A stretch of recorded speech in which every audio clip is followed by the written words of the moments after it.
Bismillahirrahmanirrahim. Assalamualaikum warahmatullahi wabarakatuh.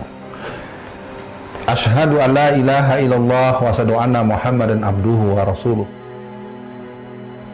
Wallazi arsala rasulahu bil huda wa dinil haqq liyuzhirahu ala dini kullihi walau karihal musyrikun. Masyiral muslimin wal muslimat rahimakumullah. Kajian kali ini kita akan membicarakan tentang jihad akhir zaman. Kita semua sama tahu pernah terjadi perang dunia pertama, perang dunia kedua, dan perang dunia ketiga dalam rencana tanda kutip bagi orang-orang yang dikenal dengan kelompok Lucifer, kelompok-kelompok yang tergabung dalam Komite 300. Semua orang-orang mengerti bahwa apa yang terjadi bukanlah terjadi dengan sendirinya. Maka bagi kaum muslimin yang pernah memimpin peradaban dunia di abad ke-7 sampai abad ke-12 tentu akan kembali memanggil memori bahwa apa yang dia lakukan merupakan sebuah kepastian. Kepastian ilahiyat, kepastian nubuat yang merupakan sebuah perjalanan yang bisa diulang dengan izin Allah. Bagaimana orang meragukan kemampuan Muhammad Al-Fatih untuk merebut Konstantinopel? Bagaimana jadi bahan tertawaan, bagaimana jadi bahan ejekan? Di usia 22 tahun seorang Muhammad Al-Fatih bisa membuktikan bisyarah yang berhubungan dengan perebutan Konstantinopel. Kita berada pada satu zaman yang disebut dengan akhir zaman. Maka untuk kesempatan kali ini kita mencoba memahamkan ada keadaan yang bertemu antara sebuah kondisi yang sophisticated, sebuah yang ultra modern berhadapan dengan perjalanan menghadapi pertarungan-pertarungan yang bersifat klasik. Kerap kali saya, Alfian Tanjung, mengajak dalam beberapa kesempatan dialog atau wawancara dengan beberapa pemuda-pemuda Islam yang pernah bertanya, "Ustadz, bagaimana pendapat Ustadz dengan perang akhir zaman?" Saya memberikan pandangan sebagaimana yang sudah dibahas dengan mendalam oleh guru-guru kita. Kita banyak menyimak guru-guru kita menerangkan tentang tanda-tanda, ciri-ciri, gejala-gejala, kejadian-kejadian yang bisa mengantarkan kita mengerti, oh, ini adalah tanda kedatangan Dajjal. Oh, setelah ini akan kedatangan Imam Mahdi. Oh, akan terbangun yang namanya khilafah minhajun nubuwah.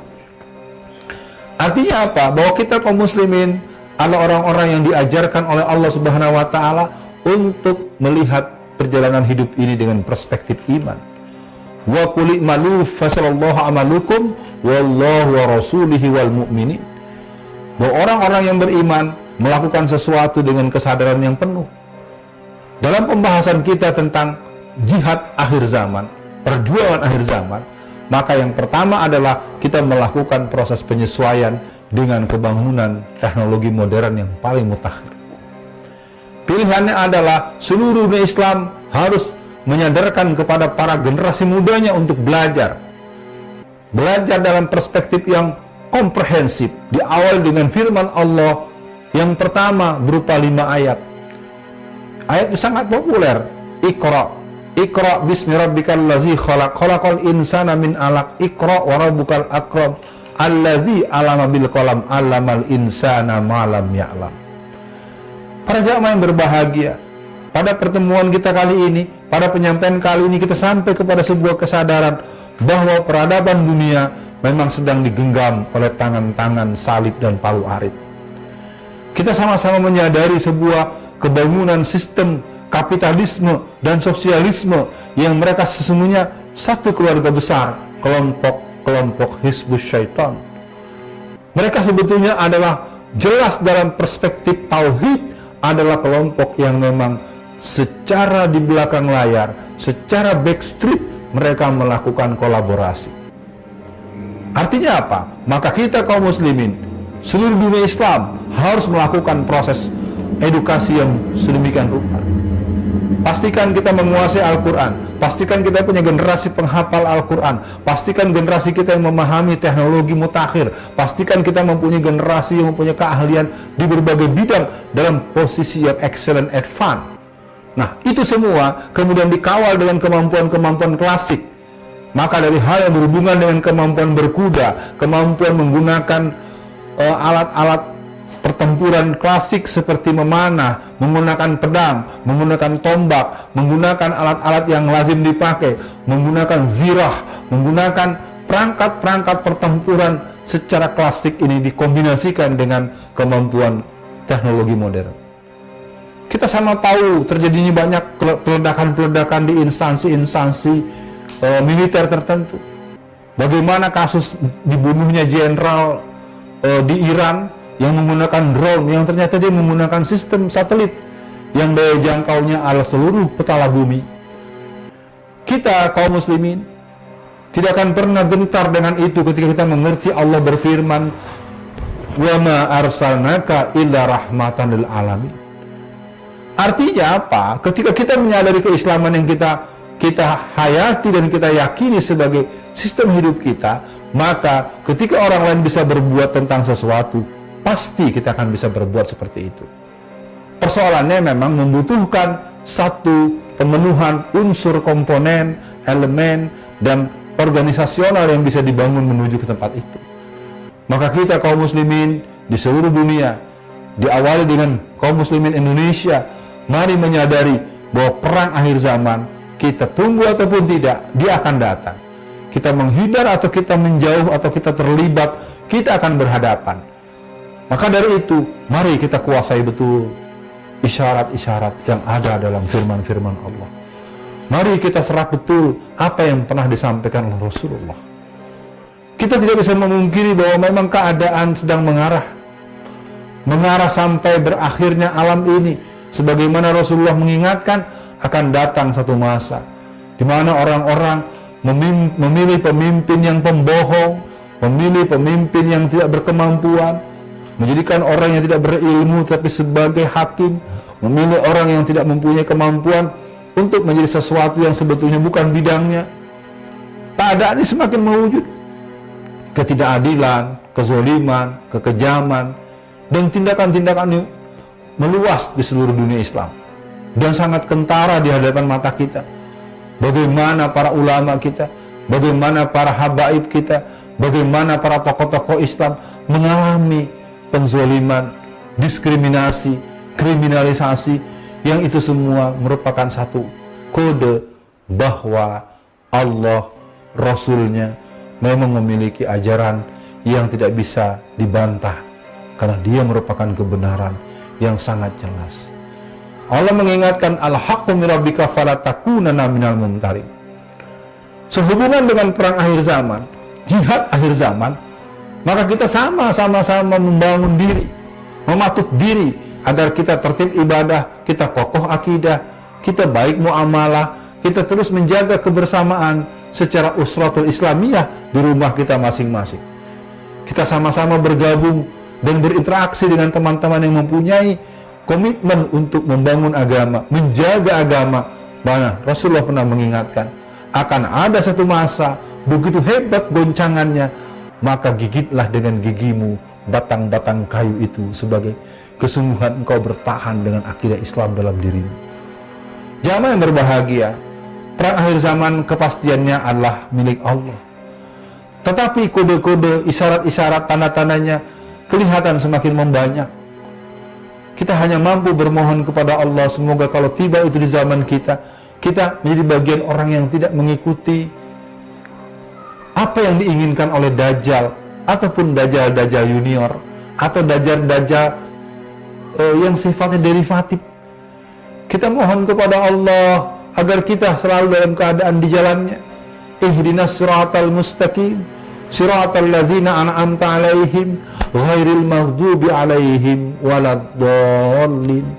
Kita mohonkan kepada Allah, kita berada di jalan Allah dalam situasi dan tempat dan keadaan yang bagaimanapun juga. Dan tentunya jihad akhir zaman akan kita hadapi dengan datangnya Imam Mahdi, dengan datangnya pemimpin yang telah diterangkan dalam keterangan Rasulullah, yang semua para ulama, yang para tokoh-tokoh, yang para pemimpin-pemimpin Islam mempunyai referensi yang sama untuk kedatangan pemimpin yang akan memimpin umat Islam menghadapi dan menghapuskan kezaliman yang sangat mendera, kekejaman yang membuat kita terheran-heran betapa orang-orang yang jelas berbuat salah dia bisa melenggang kemana-mana. Orang yang jelas-jelas berbuat curang, berbuat khianat, dia bisa semena-mena dan kemana-mana. Sementara orang-orang yang baru sekedar terindikasi kecil saja, dengan cepatnya, dengan sigapnya dia ditangkap dan diperlakukan dengan persekusi dan formula-formula yang seolah-olah penegakan keadilan yang ada dalam bayang-bayang kekuasaan yang penuh dengan kelaliman dan kekejaman. Jangan berbahagia. Kita memahami bahwa perang akhir zaman ini merupakan satu situasi yang sudah sering diisyaratkan oleh guru-guru kita. Kita bisa menyimak bagaimana guru-guru kita mengisyaratkan dengan berbagai peristiwa demi peristiwa. Apakah yang terjadi di bumi Syam, yang terjadi di Palestina, yang terjadi di berbagai belahan dunia, itu diberikan kabar kepada kita. Untuk kita yang di Indonesia, apa yang bisa kita lakukan? Mari kita menyadari bahwa kita ingin berjumpa semuanya di surga yang telah Allah siapkan.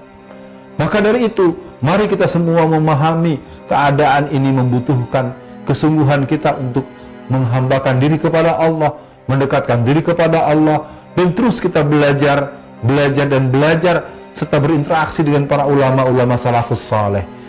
Kita berhubungan baik dengan berbagai sumber informasi yang bisa kita pertanggungjawabkan menurut ketentuan agama, ketentuan kebenaran syariat. Maka yang berhubungan dengan persoalan ini, yang berhubungan dengan jihad akhir zaman ini, kita perlu terus mengikutinya dengan cermat, dengan telaten, dengan kesadaran yang penuh, diiringi dengan kesediaan kita untuk bertawakal kepada Allah Subhanahu wa Ta'ala. Hari demi hari penuh dengan suasana yang tidak bisa kita tutup-tutupi. Gelombang penyiksaan kepada kaum muslimin. Kita sama tahu bagaimana yang dialami oleh kaum muslimin Uighur di Cina, di Xinjiang. Kita juga sama tahu bagaimana yang terjadi di berbagai belahan dunia Islam yang lain, nestapa umat Islam. Juga itu terjadi di negeri kita. Kita semua sama mengetahui bagaimana para ulama-ulama dan tokoh-tokoh yang istiqomah, yang mencoba mengingatkan dan menyatakan apa adanya tentang situasi keumatan. Mereka akan berhadapan dengan proses-proses yang diatasnamakan keadilan dan pengadilan yang boleh disebut dengan pengadilan setan. Tapi itu berjalan terus karena kita memang membutuhkan kesabaran, membutuhkan ketekunan, membutuhkan keterusan untuk membangun bahwa kita adalah hamba-hamba Allah yang hanya menginginkan Allah ridho pada kita. Kesimpulan dalam pembahasan kali ini bahwa jihad akhir zaman, perang akhir zaman itu merupakan sebuah babakan sejarah yang telah diberikan isyaratnya oleh Rasulullah. Akan berakhir zaman ini dengan tahapan-tahapan yang sama kita pahami. Akan datang nanti turun kembali Nabi Allah Isa alaihissalam. Akan datang saatnya adalah khalifah yang akan memimpin khilafah minhajun nubuwah yang namanya sama dengan nama Rasulullah, yang ayahnya pun punya nama yang sama. Kita semua sama mendengar. Dan kita pun akan tahu akan ada pasukan Panji Hitam yang mereka menjadi bagian daripada pasukan pertempuran di akhir zaman itu. Mungkin kita, mungkin saya, mungkin kaum muslimin Indonesia tidak ada ke wilayah itu kemampuannya. Tapi kita punya kesadaran, ya Allah, kalaulah kami bukan bagian dari pasukan inti, paling tidak kami menjadi orang yang mendoakan bahwa kekuatan ini berada pada barisan di mana kami ada bersama mereka. Apa di sampingnya, apa di belakangnya, atau kami merupakan bagian yang bersama dengan mereka. Hanya Engkaulah yang memberikan wilayah itu buat kami. Maka para jamaah yang berbahagia, akhir zaman tetap merupakan sebuah kajian yang tak pernah putus disampaikan dan diingatkan. Kapan pastinya hanya Allah yang tahu. Maka buat kita pada pertemuan kali ini, pada penyampaian pembahasan jihad akhir zaman ini, mari kita sadari seluruh perjalanan sudah terjadi. Perang dunia pertama sudah, perang dunia kedua sudah, dan berbagai kejadian-kejadian menjadi kode-kode terhadap akhir zaman sudah kita dengar. Bagaimana mengurangnya debit air di sebuah sungai, bagaimana terjadinya pohon-pohon kurma yang sudah mulai tidak berbuah, bagaimana gejala-gejala yang terjadi dengan lahirnya seekor kerbau merah yang merupakan satu kode yang sangat ditakutkan oleh orang-orang Israel. Jadi banyak hal-hal yang telah terjadi, dan sekali lagi kita sebagai orang yang beriman, ingin mengembalikan itu semua kepada Allah dalam posisi kita sebagaimana yang sering diingatkan dalam setiap Jumat. Ittaqullah, ittaqullah haitsuma kunta. Ya. Mari kita bertakwa, la'allakum tattaqun. Bagaimana kita beriman bahwa kita bertakwa sampai kita mati. Ini merupakan sebuah komitmen bagi orang yang beriman. Maka menghadapi jihad perang akhir zaman, yang pertama kita perkuat keimanan kita. Yang kedua, terus menerus kita mengikuti perkembangan. Kita ikuti informasi, kabar dan arahan para ulama-ulama kita. Yang ketiga, mari kita mematut diri sebagai bagian dari orang-orang yang ikut sebagai pasukan yang akan berada di barisan para mujahidin yang semuanya akan berjumpa dengan Allah di surga yang telah dijanjikan. Dan seterusnya, kita ajak keluarga kita ajak orang-orang terdekat dengan kita agar mereka menjadi hamba-hamba Allah yang selalu menyadari bahwa dia, bahwa kita, bahwa kamu, bahwa semua kita akan berada pada sebuah ketentuan Allah, berakhirnya zaman ini, dan kita berhadapan di yaumul mahsyar, yaumul jaza, yaumul bats, tentu dalam keadaan husnul khatimah, dan kita bisa berjumpa semuanya di surga yang telah Allah janjikan. Ini yang bisa disampaikan, semoga menjadi perhatian dan kita bisa mengambil banyak hikmah, pelajaran, dan seterusnya kita lebih tertib lagi untuk mempelajarinya, bertanya, dan seterusnya. Mohon maaf kalau ada yang kurang berkenan. Semoga tetap menjadi bagian daripada kesadaran kita untuk menghadapi akhir zaman yang sudah menjadi pembicaraan luas di kalangan para ulama. Assalamualaikum warahmatullahi wabarakatuh.